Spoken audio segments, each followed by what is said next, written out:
Pasamos a un momento de conversar con un especialista de la vía respiratoria alta, un otorrinolaringólogo, el doctor Felipe Encarnación, quien nos va a hablar de la apnea, el mecanismo del sueño, cómo la gente debe y puede aprender a manejar ese espacio de la vida en la cual el ser humano tiene que desconectarse de su realidad y cargar el inversor del ánimo, la memoria y hacer su vida independientemente de los problemas del diario vivir. Buenos días, doctor Encarnación. Hola, buenos días. ¿A qué la gente denomina la apnea? Apnea del sueño es una pausa respiratoria mientras estás durmiendo. Una persona normal debe respirar una vez cada 5 segundos. Si cuando estás roncando hace una pausa que dura más de 10 segundos, esa interrupción se llama apnea. Tener una, tener dos, tener 40 apneas en una noche no es una enfermedad. El problema está en cuando esas apneas superan ese número y las personas llegan a tener hasta 110 apneas en una hora. Entonces esto hace que no le llegue oxígeno suficiente al cerebro y tiene consecuencias para la salud. ¿Cuántas horas necesita un ser humano dormir para estar energizado y seguir trabajando? Eso varía según las personas. Cada persona tiene una definición particular de su necesidad de sueño, pero se ha estimado que menos de 6 y más de 9 hacen daño. Hay personas que se acostumbran a dormir con unos hands-free, unos aparatos en los oídos, con un radio. ¿Se duerme mientras se escucha música? Se ha demostrado que el sueño es más superficial. Un problema de tú dormirte con cualquier tipo de sonido es que la continuidad del sonido te hace seguirlo y eso te dificulta dormir. Si tú no tienes ningún problema para conciliar el sueño, eso no te va a dar trastornos. Pero si tú eres una de las personas que tienen problemas para quedarse dormido, tener una televisión, tener un radio, tener ese tipo de estímulos en la habitación te va a impedir dormirte. En estos días se ha estado implementando un plan de trabajo de la autoridad del 911 con fines de regularizar o sancionar los ruidos innecesarios, los escándalos en la vía pública, ya sea en colmadones, en vehículos. ¿Cómo reacciona un ser humano sometido al bombardeo de música que aunque al principio parece agradable, pero que le dificulta el sueño? ¿Cómo se manifiesta al día siguiente la personalidad de esa persona, de ese elemento? Lo primero es que esa persona va a tener un déficit de sueño, es decir, va a tener más sueño del que debe tener, va a tener somnolencia, se va a estar quedando dormido, lo cual le va a dificultar su trabajo. Si es un conductor, va a tener problemas para conducir si tiene sueño. Pero una de las cosas que más hace es que produce estrés, produce ansiedad. Y la ansiedad y el estrés te producen una aceleración del ritmo cardíaco que luego tiene consecuencias en el sistema cardiovascular. Hay gente que acostumbra a cenar pesado y al cenar pesado cree que concilia más el sueño porque está la función digestiva pendiente a completarse. ¿Qué indicaciones hay en que una gente coma mucho antes de acostarse o que no coma tanto? No se debe comer mucho antes de acostarse. De hecho, se ha demostrado, y eso se han hecho varios experimentos, que cuando una persona se acuesta con el estómago lleno, primero su digestión es peor y la calidad de su sueño es mucho peor aún.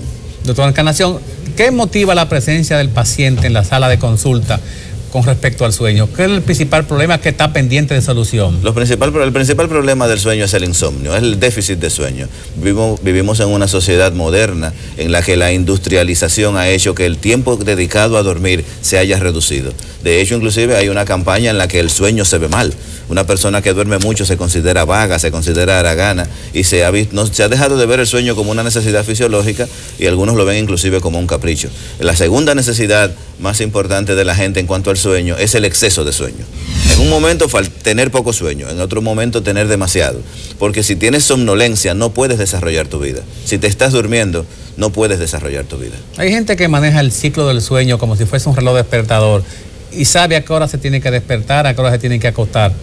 ¿Cómo se aprende a manejar esa mecánica del metabolismo del sueño? Esa es una disciplina que se va creando con el paso de los años. Depende de la educación que tengas en tu casa, depende de tus propias necesidades. Hay lo que se llaman las aves mañaneras. Son personas que en la mañana es cuando tienen más energía. Estas personas no necesitan un reloj despertador, pero estas personas a las 8 de la noche se están durmiendo. Entonces tenemos los búhos nocturnos, que son las personas, en este caso yo me pongo siempre como ejemplo, que para nosotros nuestra mejor hora son las 12 de la noche, la 1 de la mañana.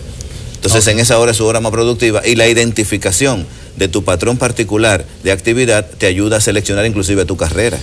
A las personas que están con nosotros aquí en CDN, en esta sección de consulta con el otorrinolaringólogo, el doctor Encarnación, le decimos que pueden llamar a los teléfonos 809-683-8785 y 809-683-8785. Ahí lo estamos viendo en la pantalla, 809-683-8785 y 809-683-8786. Doctor, hay gente que tiene costumbre inglesa. Esos teléfonos están incorrectos. Está incorrecto, ¿verdad? Sí. Vamos, lo que lo corrijan allá, por favor, el titulador, que los teléfonos están incorrectos. Gente que acostumbra a desconectarse a la 1 o a las 12 del mediodía tratando de recuperar. Es como si tumbaran los breakers y comenzaran a marcar de nuevo. Le hace bien al ritmo de trabajo que una gente se acueste, no solamente, no es a dormir, es a cerrar los ojos y sentir que se desconectó del diario. Mira, en algunas empresas desarrolladas, y siempre se pone el ejemplo de Google, que es el que tiene un ambiente de trabajo un poco peculiar y de avanzada, se han desarrollado lo que se llaman power naps, que son siestas de poder, siestas recargadoras. Inclusive tienen unos espacios específicos en donde en medio del trabajo tú te puedes detener, ir, dormir tu siesta y seguir trabajando porque te recargan, realmente te dan más energía para continuar. Las horas que se les roban al sueño para ejercitarse en la madrugada, ¿hasta dónde son saludables? ¿Es mejor el caminar o el dormir en ese caso por la madrugada? En la madrugada es mejor dormir. Las horas de la noche son mejores para dormir, pero también depende de tu ciclo. Cada persona tiene un ciclo en el que en un momento tiene sueño, en otro momento está dormido. Por eso es que cuando comemos tenemos justamente una bajada, porque se combina la pesadez de la alimentación junto con una disminución en algunas sustancias en tu cuerpo que te hacen quedarte dormido. Vamos a tomar... Dependiendo de tu ciclo. Exacto. Vamos a tomar una llamada telefónica. Buenos días. Sí, buen día. A su orden, diga su pregunta, por favor. Sí, buen día. A su orden, buenos días. Yo soy de la gente así, en esa forma, que me acuerdo a las 10:30, a las 11 y ya a las 6, a las 5:30 te despierto. Esa persona ya ha dormido 8 horas cuando se viene a levantar. Gracias por su llamada.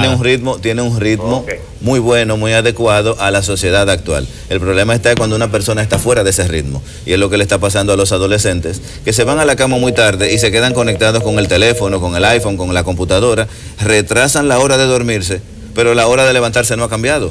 Si te duermes a la 1 de la mañana y te tienes que levantar siempre a las 6, duermes 5 horas, ya esas 3 horas te van a hacer que te arrastres durante todo el día con sueño. Ok, pero el ciclo del sueño cambia en la infancia, en la juventud, en la adultez o en la ancianidad. ¿Por qué los viejos duermen poco? Porque también se disminuyen sus capacidades, sus necesidades de sueño. Lo que no se cambia nunca es lo que se llama sueño REM, que es el periodo de sueño del cuerpo en el que tú sueñas, en el que se produce una desconexión, todos los músculos de tu cuerpo se paralizan. Esta cantidad no cambia, pero si miras una gráfica vas a ver que el niño recién nacido debe dormir hasta 16 horas al día. Ese número va bajando hasta alrededor de los 3 o 4 años, cuando ya se establece un patrón bastante bueno. Pero un detalle curioso es que el adolescente tiene una necesidad mayor de sueño. Los adolescentes necesitan alrededor de media hora a 1 hora más de sueño que las otras personas. Para recuperar la energía física que se gastó durante el día, neurológica. Es una definición filogenética en la que se ha determinado que en esa edad se necesita más, pero esto tiene que ser tomado en cuenta a la hora de tú juzgar si un adolescente está durmiendo más, a qué hora tiene que levantarse, a qué hora tiene que acostarse para hacer sus actividades. De acuerdo. Tenemos una llamada telefónica, doctora Encarnación. Buenos días. Buenos días. A su orden, señora. Mucho gusto. María Esther le habla de Simón Bolívar. Mi pregunta es la siguiente. Soy una persona de 30 y pico de años, casi 40, sin embargo, tengo más de 15 años sufriendo insomnio. O sea, puedo amanecer despierta totalmente. Si me duermo, por ejemplo, a las 12 de la noche, ya a la 1 estoy despierta y no vuelvo a dormir, lo cual me ha llevado a una depresión. Incluso he tenido que automedicarme porque es desesperante. ¿Qué me recomienda? Tu respuesta, en este caso comienzo por el final. La automedicación en este tipo de casos es fatal. Es bastante el paciente mala. consigue ansiolítico en la farmacia. Sí, pero lo que pasa es que aquí tú lo puedes comprar casi hasta en el colmado, Exacto. hasta sin receta. Entonces, lo que yo les recomendaría a esta persona es que se ponga en manos de un psiquiatra que la pueda ayudar a establecer unos patrones de sueño. Hay diferentes técnicas que se pueden utilizar, pero hay que recordar que todas las cosas no tienen curación. Es decir, hay pacientes con insomnio que no tienen una pastilla, que con una semana de tomársela ya nunca van a tener problemas de sueño. Tienen que establecer una disciplina para la vida. Y las enfermedades sistémicas, la diabetes, la hipertensión, ese tipo de trastornos de la salud, ¿cómo influyen en el sueño del paciente? En el caso de la hipertensión no tanto, es al revés. El tener mal sueño te hace que te dé hipertensión y aumenta el riesgo de enfermedad cardiovascular. Pero las enfermedades como la diabetes, que producen una neuropatía, una afectación de las terminaciones nerviosas, sí puede hacer que pierdas capacidad de dormir.